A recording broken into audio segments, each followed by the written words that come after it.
Hey guys what's up, thank you so much for watching Riyanshi official. তো আজকে আমরা যাচ্ছি সব দুজনে মিলে শপিং করতে পুজোর, কারণ এরপরে আর টাইম হবে না আমাদের। তোর মুখটা এলেই আমার ভিডিওতে ভালো ভিউজ হবে, জানিস না? তোর মুখ না এলে আসে না। ও তো 1 ঘন্টা ধরে আমাকে হাঁটাচ্ছে, আমি বলছেন, আমি জিজ্ঞাসা করলাম আমাকে কোথায় নিয়ে যাচ্ছে, বললো বিক্রি করে দেবে।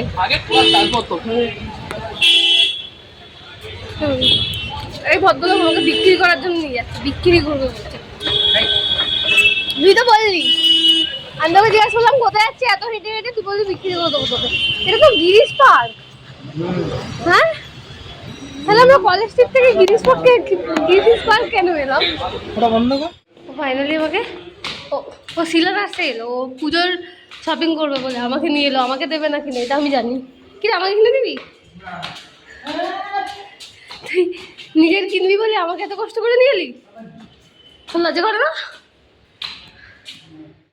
এসে গেছি, ঢুকি। ও এখন এখানে আমার জুতো দেখছে, যে কোন জুতোটা আমাকে দেখতে ভালো লাগবে, সেই জিনিসটা ও এখন দেখছে। মেয়েদের মাঝখান দিয়ে যেতে যেতে ও জুতো দেখতেই ব্যস্ত। তো ফাইনালি অনেকগুলো অপশন দেখার পরে ফাইনালি একটা জুতো আমার কেনা হয়ে গেছে। আমাদের মানে মোটামুটি এখানে জুতোর পাটটা চুকে গেছে, এরপর আমরা আরও কিছু কিনবো। তো তারপরে এখানে চলে এলাম একটু খাওয়া দাওয়া করতে। আমি এখানে ইডলি খাচ্ছিলাম আর ও খেলো কচুরি। এই দুটো দুজনে খেয়েই, আমি তো পুরোটা খেতে পারিনি যদিও, আর ওর নিজের খাবারটা দেখাবে না। যাই হোক, এই করতে করতে করতে করতে আমাদের সময়টা কেটে গেল। অ্যান্ড তারপরে আমরা চলে এসেছিলাম হাতিবাগানে আমার কিছু জুয়েলারিস কেনার জন্য।